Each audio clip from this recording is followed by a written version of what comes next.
Less than 10 minutes to the closing bell here. You're looking at markets under pressure. But let's talk about commodities and the rally that we've seen in some of the commodities here over the last several months. We have soybeans, corn, and wheat at their highest prices since 2014. And for that, we want to bring in Sal Gilbertie. He's the president and CEO of Teucrium Trading. And Sal, great to have you on the program. The massive rally that we've seen in some of these commodities, what's behind the surge, and what do you, I guess, just attribute all of this to? Well, it's very simple. We see shrinking supplies of the grains, and that's due to really increasing demand. And what's amazing is even during COVID, when, demand for things dried up, including, the grains went down, and wheat's a good story where everybody thought that you're going to lose all this demand for wheat from cruise ships that are getting 20 tons at a time and always making fresh bread and rolls and casinos and these big venues. It turns out everybody went home and started baking, and the demand for wheat actually went up. The demand for wheat flour actually went up overall due to home cooking. And so we had these amazing things happen. And then, of course, grains, you have to grow enough.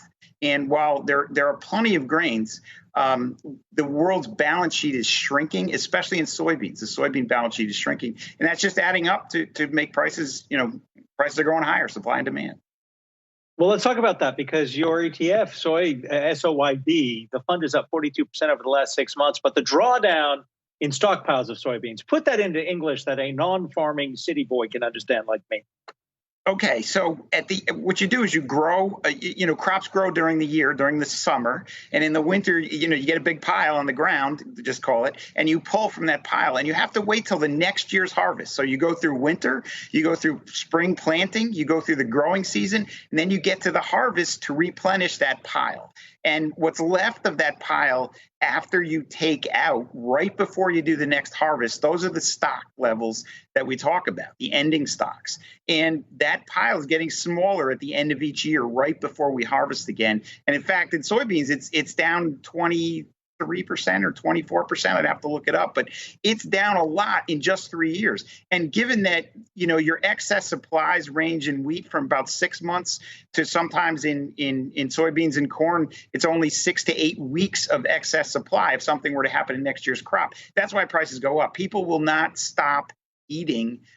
You don't stop using grains even when there's a supply shortage. You have to eat. And that's why prices go up quite dramatically, even when there's enough, but the pile is getting a little bit smaller. That's the English.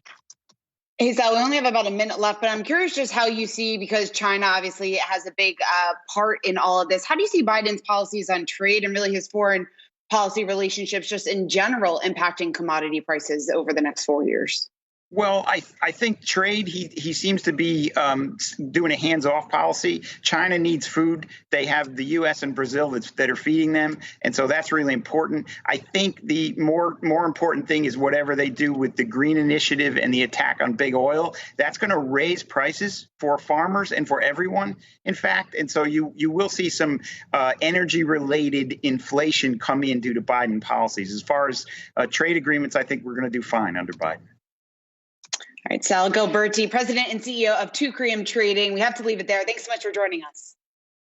Pleasure.